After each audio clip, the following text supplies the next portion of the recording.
The second major conference at E3 2019 was none other than Bethesda. And Bethesda had they had a bit of an apology tour because Fallout 76 did not go so well.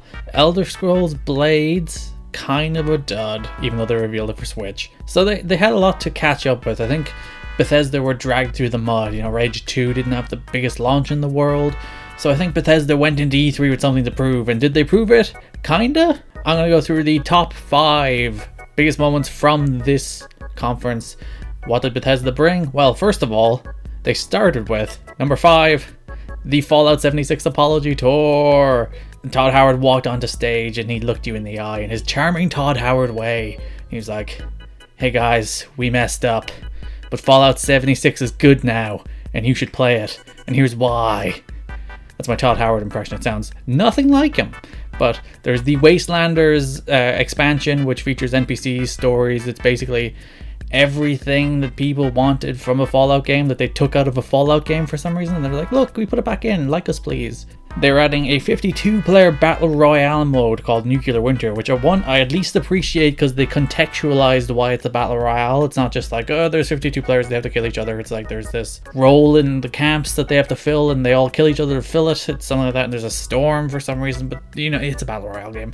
Either way, it's like, Fallout 76 is lagging, let's add a battle royale and make it free for a week. All of these are relatively smart moves. It satiates the community, adds a mode people like, makes it free. Does it redeem Fallout 76? Probably not. Are they going to keep trying? More than likely. The fourth biggest announcement is one that honestly I don't really understand, but it seems important, so I'll put it on the list. It's either this or put Elder Scrolls Blades on, and well, that's a no-brainer. Orion, which is their new streaming technology, but it's not like streaming hardware. It's not like you can stream Bethesda games. It's on the software side. So within Bethesda's engines, they're doing some magical jiggery-pokery to make streaming run better for players, for publishers, for developers. It's basically, if say Stadia or xCloud is the hardware, something about Orion being enabled within games makes it run better on the software side as well. How it works, I'm not sure. I don't think they went into great detail about it, but it seems like something. Who knows? Very strange thing to talk about at E3 though. It's not like something that would get consumers excited. It's more something you talk about at GDC. But regardless, Orion is going to make your streaming games better apparently. Number 3, biggest announcement from Bethesda's E3 press conference. Arcane's a new game. The Dishonored developers came out on stage. They dropped some F-bombs as, E3 people are known to do.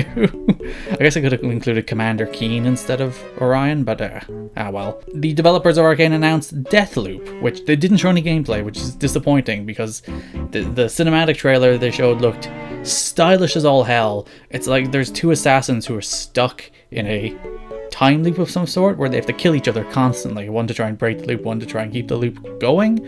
And it's obviously it's the Dishonored devs, so it's these cool intricate levels.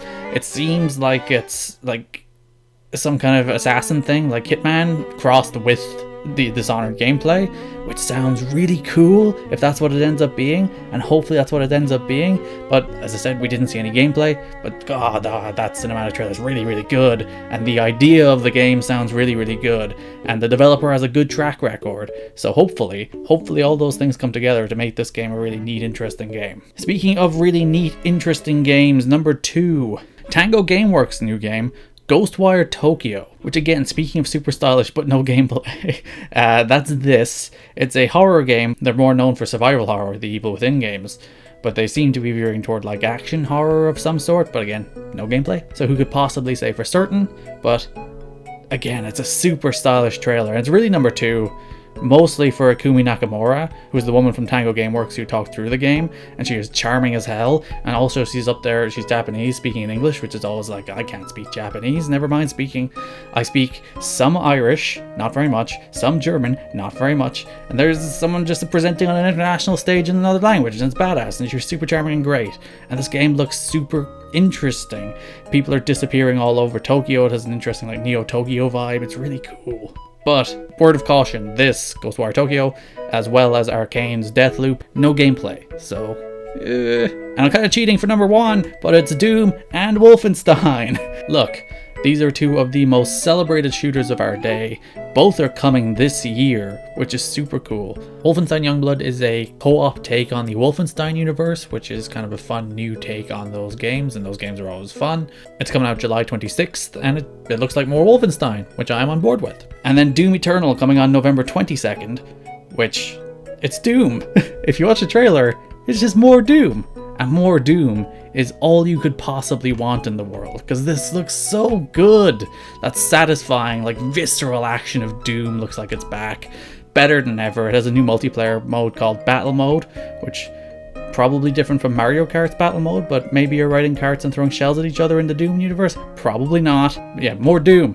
What more could you ask for than more Doom? And you're getting it November 22nd, which is super duper cool. So yeah, those two shooters coming this year. And Wolfenstein's out in a month, well, a month and a half. That's super close. I like when they're like, hey, your games are coming soon. Two really good ones coming this year. Solid conference from Bethesda. They did like the Conference of Dreams thing last year with Starfield and Elder Scrolls 6. And like they did do 2 game reveals without gameplay here, so like you can throw a little shade at them again this year, but yeah, I think it was on the whole a pretty good conference. Not like a blow away home run, pumping your fist, go Bethesda, but solid, lots of games that I think will be fun. And they had other stuff like, I don't know, Elder Scrolls Online and Elder Scrolls Legends and other stuff you don't really need to pay attention to. Unless you really like that stuff, which cool. But I don't really care, so sorry. That's Bethesda. As I said, pretty good. I'll be back tomorrow with Ubisoft as well as Square Enix. Thanks for watching.